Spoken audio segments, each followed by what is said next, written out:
وفاقی وزیر اطلاعات و نشریات عطاء اللہ تارڑ نے کہا ہے کہ بانی پی ٹی آئی اور اس کی جماعت دہشت گردوں کے حامی ہیں۔ کچھ لوگ خیبر پختونخوا میں قیام امن میں رکاوٹ بن رہے ہیں۔ لاہور میں میڈیا سے گفتگو کرتے ہوئے انہوں نے کہا کہ نیشنل ایکشن پلان کے تحت دہشت گردوں کو شکست دیں گے۔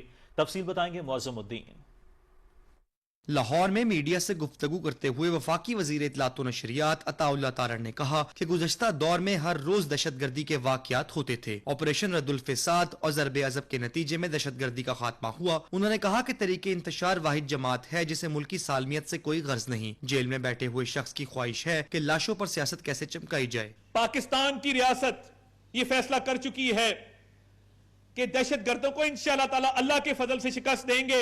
وہ دہشت گرد جو روز ہمارے لوگوں کو شہید کر رہے ہیں، ہم روز لاشیں اٹھا رہے ہیں، ہم ان کا مقابلہ کر رہے ہیں اور ایک صوبائی حکومت کہے نہیں ہم ان کی سہولت کاری کریں گے۔ عمران خان اور اس کی جماعت کا وتیرہ رہا ہے کہ وہ مقامی سطح پر، علاقائی سطح پر اور بین الاقوامی سطح پر دہشت گردوں کے ہمدرد بھی رہے ہیں اور ان کے سہولت کار بھی رہے ہیں۔ یہ 9 مئی جیسے واقعات کر کے شہداء کی یادگاروں کو مسمار کریں اور نعرہ کیا لگائیں کہ خان نہیں تو پاکستان نہیں۔ عطاء اللہ تارڑ نے کہا کہ خیبر پختونخوا میں طریق انتشار کی حکومت دہشت گردوں کے ساتھ اسمگلنگ کو فروغ اور غیر دستاویزی معیشت کو فروغ دیتی ہے۔ انہوں نے کہا کہ طریق انتشار کی خواہش ہے کہ دہشت گردوں کو کس طرح محفوظ پناہ گاہیں فراہم کی جائیں۔ خیبر پختونخوا میں نئے وزیر اعلیٰ کے لیے ایسے شخص کو چنا گیا جس پر مقدمات درج ہیں۔ طریق انتشار تھی کہ جو یہ سمجھتی تھی کہ دہشت گردوں کا ساتھ دینے میں ہی عافیت ہے۔ انہوں نے سیٹلڈ ایریاز میں لا کے ان کو بسایا، ان کے ساتھ کاروبار اور روزمرہ کے معاملات اسٹیبلش کیے، ان کے ساتھ باقاعدہ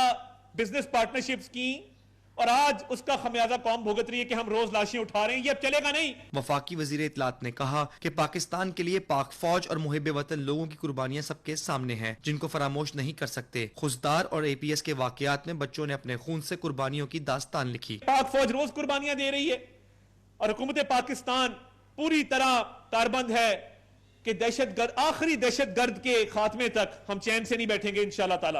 اس عظیم پاکستان پر جان نچھاور کرنے والے اس ملک کے سپوت جو ہیں ان کی قربانیاں انشاءاللہ تعالی رنگ لائیں گی۔ ہمارے افسر، ہمارے جوان شہید ہوئے اور انہوں نے دشمنوں کو شکست دی، دہشت گردوں کو پسپا ہونے پر مجبور کیا۔ یہ وہ داستان ہے جو دنیا کی تاریخ میں ہمیشہ یاد رکھی جائے گی کہ دہشت گردی کا خاتمہ ہوا، ہمارے بازاروں کی رونقیں واپس لوٹی، کرکٹ کے میدان دوبارہ آباد ہوئے۔